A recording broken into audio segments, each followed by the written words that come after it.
Anumod, news 18. 10 വർഷത്തിലധികമായി യമനിൽ കുടുങ്ങിക്കിടന്ന തൃശൂർ ഇരിങ്ങാലക്കുട എടക്കുളം സ്വദേശി ഇന്ന് നാട്ടിൽ തിരിച്ചെത്തുകയാണ്. പൂമംഗലം പഞ്ചായത്തിലെ കുണ്ടൂർ വീട്ടിൽ ദിനേശാണ് നാട്ടിൽ വരാൻ സാധിക്കാതെ വിദേശത്ത് ദുരിതക്കയത്തിൽ അകപ്പെട്ടിരുന്നത്. സാമ്പത്തിക പ്രയാസത്തെ തുടർന്ന് ജീവിതം കരയ്ക്കടുപ്പിക്കാൻ 2014 ദിനേശ് യമനിലേക്ക് പോകുന്നത്. പിന്നീട് യമനിൽ യുദ്ധം പൊട്ടിപ്പുറപ്പെടുകയും അതിനിടയിൽ സ്പോൺസറുടെ കയ്യിൽ ദിനേശിന്റെ പാസ്പോർട്ട് അകപ്പെടുകയും ചെയ്തു. തിരികെ പോരാൻ സാധിക്കാതെ യമനിൽ കഷ്ടതകൾക്ക് നടുവിലായി പിന്നീടുള്ള ജീവിതം. നാട്ടിലെ വീട് കടക്കണിയിൽ പെടുകയും ചെയ്തു.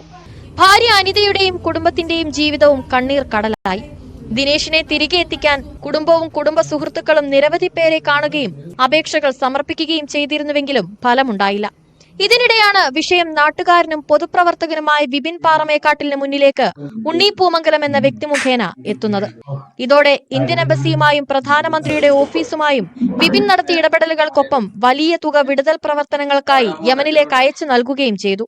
നമ്മുടെ ഉണ്ണി പൂമംഗലം ഇതെന്റെ അടുത്ത് വന്ന് പറഞ്ഞപ്പോൾ ഞാൻ പെട്ടെന്ന് ഈ വിഷയം ഏറ്റെടുക്കുകയും അതിനായിട്ട് എല്ലാ പരിശ്രമവും തുടങ്ങിയത്. സത്യം പറഞ്ഞ 6 മാസം മുമ്പ് 21 ഓഗസ്റ്റിന് പ്രധാനമന്ത്രിയുടെ ഓഫീസിലേക്ക് ഇതിനു വേണ്ടി ഒരു കത്തയച്ചു, ഇമെയിൽ അയച്ചു. യമനിലെ ഇന്ത്യൻ എംബസിയിലെ ഒരു ഉദ്യോഗസ്ഥനെ ഗിരിരാജ് സിംഗിനെ ഏൽപ്പിച്ചിട്ടുണ്ട് ഈ വിഷയം എന്നുള്ളത്.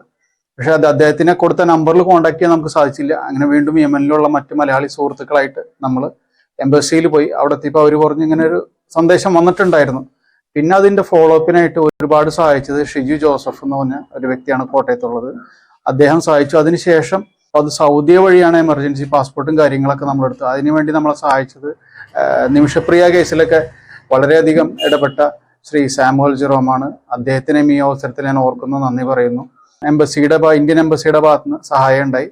അവിടുത്തെ Malayali federation, world Malayali federation അവിടുത്തെ ഞങ്ങളെ സഹായിച്ചു ഫൈനിന് വേണ്ടിയിട്ട്. 10 കൊല്ലം നടക്കാത്ത കാര്യം ഈ ഒരു 6 മാസം കൊണ്ട് നടന്ന ദൈവാനുഗ്രഹം കൊണ്ട് മാത്രമാണെന്ന് പറയാം. കൂടാതെ കോട്ടയം സ്വദേശിയായ ഷിജു ജോസഫ്, സാമുവൽ ജെറോം എന്നിവരുടെ ഇടപെടലും ദിനേശിന് നാട്ടിലേക്ക് എത്താനുള്ള വഴിയൊരുക്കി. നിയമ നടപടികൾ പൂർത്തിയാക്കിയ ദിനേശ് യമനിൽ നിന്നും നാട്ടിലേക്ക് വിമാനം കയറി. അച്ഛനെ കണ്ട് ഓർമ്മയില്ലാത്ത 10 വയസ്സുകാരൻ സായ് കൃഷ്ണയും 12 വയസ്സുകാരി കൃഷ്ണവേണിയും കാത്തിരിക്കുകയാണ് തങ്ങളുടെ അച്ഛനെ ഒരു നോക്ക് കാണാൻ. ന്യൂസ് 18 തിരൂർ.